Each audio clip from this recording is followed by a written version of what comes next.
Everyone, how you all, कैसे हैं आप सब।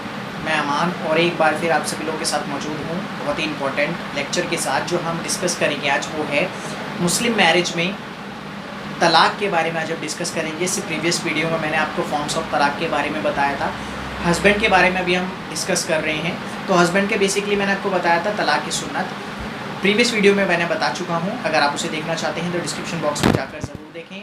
ऊपर आई बटन में भी आपको मिल जाएगा लिंक, वहाँ पे से भी जाकर आप देख सकते हैं।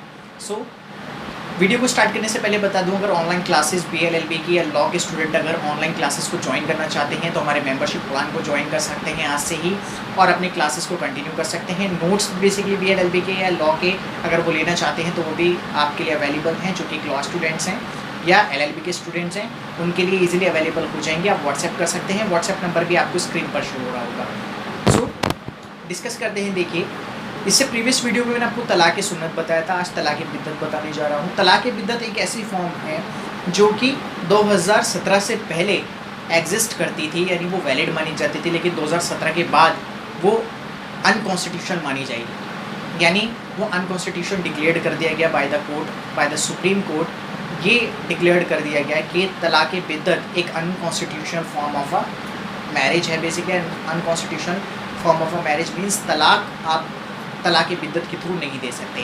अब रीज़न क्या है क्यों नहीं दे सकते, तो मैं आपको बता दूं कि 3 तलाक़ आपने सुना होगा। 3 तलाक़ यानी ट्रिपल तलाक़ बोलने से मुस्लिम लॉ के अंडर जो मैरिज है वो डिज़ोल्व हो जाती है, यानी मैरिज ख़त्म हो जाती है। तो अब मैं आपको इसमें बताता हूँ कि कैसे कैसे बेसिकली आप इसे समझेंगे। बहुत ही इंपॉर्टेंट केस है जिसका नाम है basically Saira Bano versus union of India 2017 का केस है। तो इस केस को ध्यान से सुनिएगा, बहुत गौर से सुनने की ज़रूरत है, क्योंकि अगर आप इस केस को समझ जाते हैं तो तलाक़ बिद्दत आप ईज़िली बता सकते हैं किसी को भी।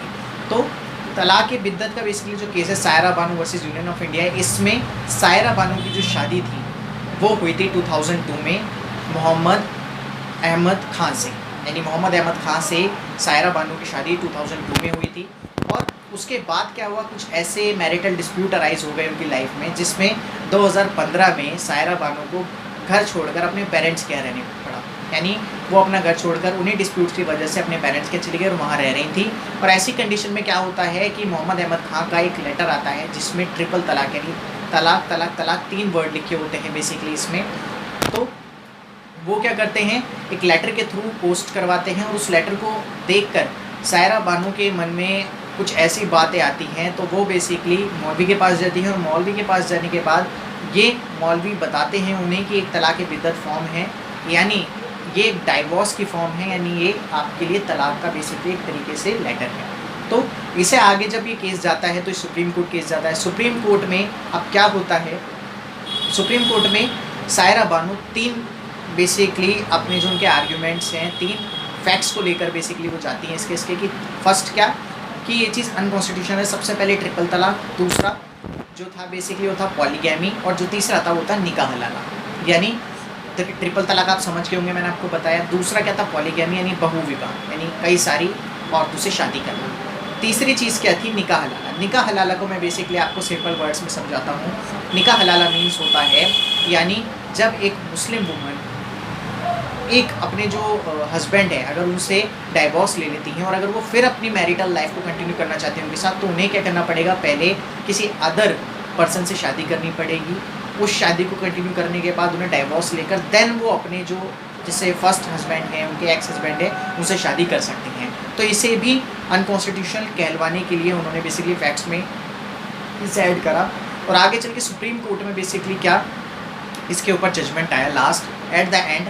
इसे बताया गया कि अगर किसी भी वुमन को इस तरीके से ट्रिपल तलाक़ की जो फॉर्म ऑफ मैरिज है यानी तलाक़ बिद्दत है, अनकॉन्स्टिट्यूशनल माना जाएगा, क्योंकि इसमें फंडामेंटल राइट भी ब्रीच हो रहे हैं एक पर्सन के। और फंडामेंटल राइट कौन कौन से ब्रीच हो रहे हैं, राइट टू इक्वालिटी, ठीक है, article 14, right to basically life यानी article 21, and right to freedom, ठीक है। तो ये कुछ फंडामेंटल राइट्स हैं जो कि सुप्रीम कोर्ट ने कहा कि अनकॉन्स्टिट्यूशनल है और किसी का भी फंडामेंटल राइट ब्रीच नहीं करना चाहिए, ठीक है। तो बेसिकली इनके फेवर में बेसिकली सायरा बानो के फेवर में केस गया और ट्रिपल तलाक़ को उस टाइम तक क्या कहा गया उस टाइम तक उस पर रोक लगाने के लिए कहा गया। देन उसके बाद गवर्नमेंट को ये कहा गया कि आप इसके ऊपर कोई पर्टिकुलर लॉ बनाएं, एक मुस्लिम मैरिज यानी मुस्लिम डाइवोर्स लॉ पर कोई पर्टिकुलर एक्ट बनाया जाए, तब तक उस ट्रिपल तलाक को इंजंक्शन लगाया जाएगा उस पर, यानी उस पर रोक लगाई जाएगी। तो 2017 के बाद से सुप्रीम कोर्ट ने तलाक़ बिद्दत को यानी ट्रिपल तलाक को क्या कर दिया गया, अनकॉन्स्टिट्यूशन डिक्लेयर्ड कर दिया गया। तो माय फ्रेंड्स, ये था Saira Bano versus union of India का केस। अगर बेसिकली आपको कोई भी डाउट है इस केस में तो कमेंट बॉक्स में कमेंट करके मुझसे ज़रूर पूछ लें। और अगर ऑनलाइन क्लासेस के बारे में आप डिस्कस करना चाह रहे हैं या नोट्स लेना चाहते हैं तो व्हाट्सएप ज़रूर करें। और मुझे फॉलो कर सकते हैं आप इंस्टाग्राम पेज आपको अवेलेबल हो जाएगा डिस्क्रिप्शन बॉक्स में, और आपको स्क्रीन पर भी शो हो रहा होगा। So thank you friends.